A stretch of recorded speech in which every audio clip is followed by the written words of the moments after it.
تحریک انصاف کے ممبر قومی اسمبلی غلام سرور نے بنی گالہ میں ہونے والے پی ٹی آئی کے اجلاس پر صحافیوں سے بات کرتے ہوئے کہا کہ پی ٹی آئی ریٹائرڈ جج کی سربراہی میں نجی اخبار کی جانب سے اہم قومی خبر کی لیکیج پر بننے والی کمیٹی کو پوری طرح مسترد کرتی ہے۔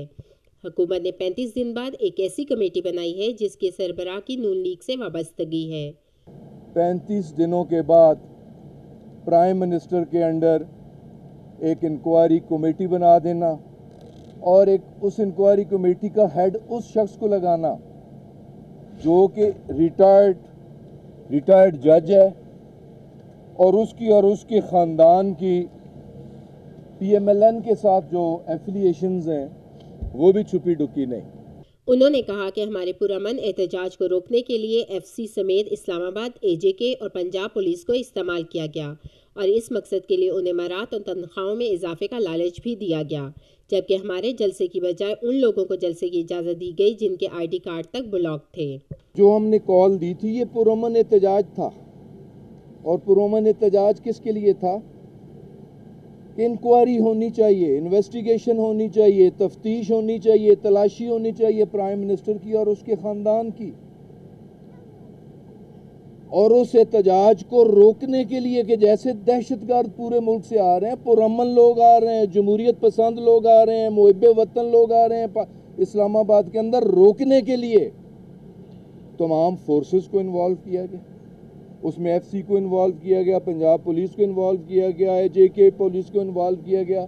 تمام لا انفورسمنٹ ایجنسیز کو انوالو کیا گیا، اور صرف انوالو نہیں کیا گیا۔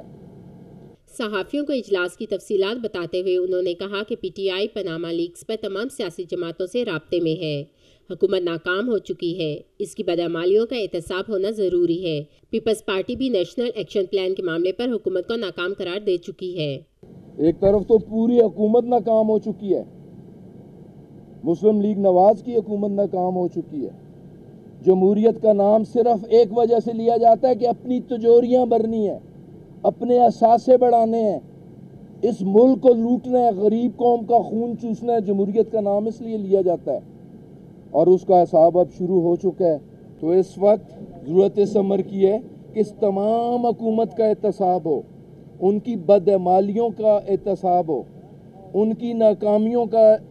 احتساب ہو، اور ملکی اداروں کے خلاف جو وہ کام کر رہے ہیں اس پہ بھی ان کی اکاؤنٹیبلٹی ہونی چاہیے۔ انہوں نے مزید کہا کہ وزیر داخلہ پوری طرح ناکام ہے، ان کے اپنے حلقے میں 100 سے زائد دہشت گرد موجود ہیں جن کے نام بھی لسٹ میں موجود ہیں، لیکن ان کے خلاف آج تک کوئی ایکشن نہیں لیا گیا۔